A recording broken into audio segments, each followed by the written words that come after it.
All right.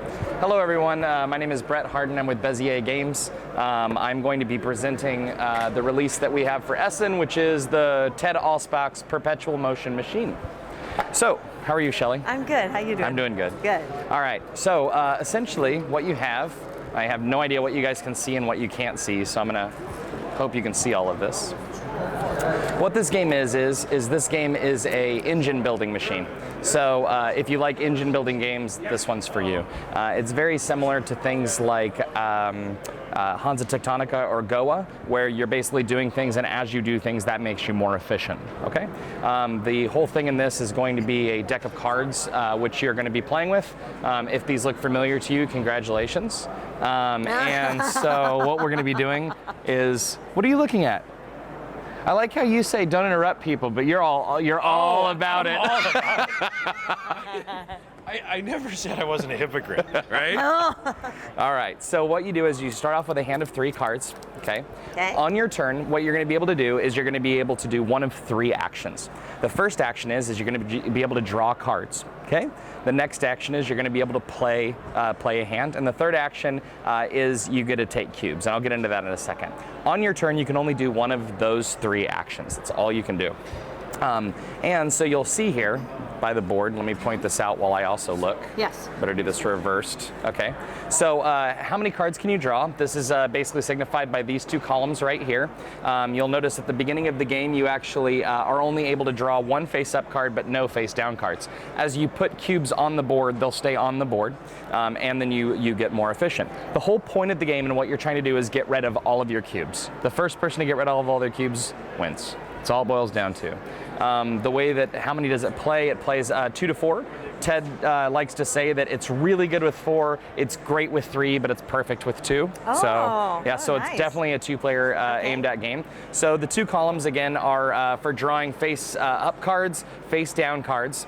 This column here is going to be your maximum hand size, along with the amount of cubes you can have in your personal supply, which I'll get into in a second. And then this is the third action, which allows you to bring cubes from your personal supply, or excuse me, from your general supply into your personal supply. So the only way that cubes can go onto the board is from your personal supply. Okay. So you have here standard poker hands. 3 of a kind, you're going to be able to put, if you can play a 3 of a kind, you're going to be able to put a cube there. You play a straight, you put a cube there, flush, put a cube there, full house, put a cube there, etc. You can also play 2 pair. If you play 2 pair, then you're able to take 2 cubes from your personal supply and put those on the board. So that's a faster way to get rid of cubes. You also have 2 other things. You can play a 4 of a kind. If you play 4 of a kind, you put 2 cubes on the 2 pair, but they come from your general supply, not your personal supply. You can also play a straight flush. If you play a straight flush, then 2 cubes go from your personal supply onto the board. If you play a royal flush, those 2 cubes come from your general supply. Oh, that's good. Yeah, yesterday. That's much harder to do. Yesterday when I was demoing it, I told a group I've never seen it done, and this guy actually did it, but he wasted about 30 turns just to say that he could do it, and he ended up losing the game, obviously. Yes, I think so. Yeah. Yeah, so, I've played this game and I like it quite a bit. All right. And I have, I've never been able to successfully do that either. Flush, I don't recommend it.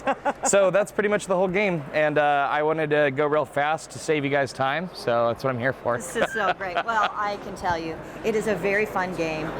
You should definitely give it a try. I like the comparison you made to Hansa Teutonica with some of the mechanisms. That's definitely true. It's really fun. You should give it, try everything from Bezier Games, and I know they have a lot of other things that I'm a big fan of, and other people too. Oh yeah, Age of Steam map. So I love all the Age of Steam maps. So we have 3 new maps. I'm just going to say one real briefly because I need to go open the booth here. Oh yes, I'm so sorry. That's okay. The one that is one of my favorites is the Sahara Desert expansion. And I have not played this. So bummed. The concept, I didn't bring a map with me, but the concept of it is that this shows Ted's humor coming out, right? Yes, he has a great sense of humor. Read the sides of his boxes, you will laugh a lot. So he says, basically, people decided to build steam-powered trains in the Sahara Desert. Steam-powered trains run on steam, which is created by water. So what you have to do is that you actually have to go and build track to get water, and then you use that water to then ship cubes. Oh, I love it. I love it. We've never played a game yet without somebody going bankrupt. So it's really nasty. It's a really good game. Yeah. Very thematically correct. So that's it. All right, thank you, Shelly. Thank you so much. You're very This was welcome. Great.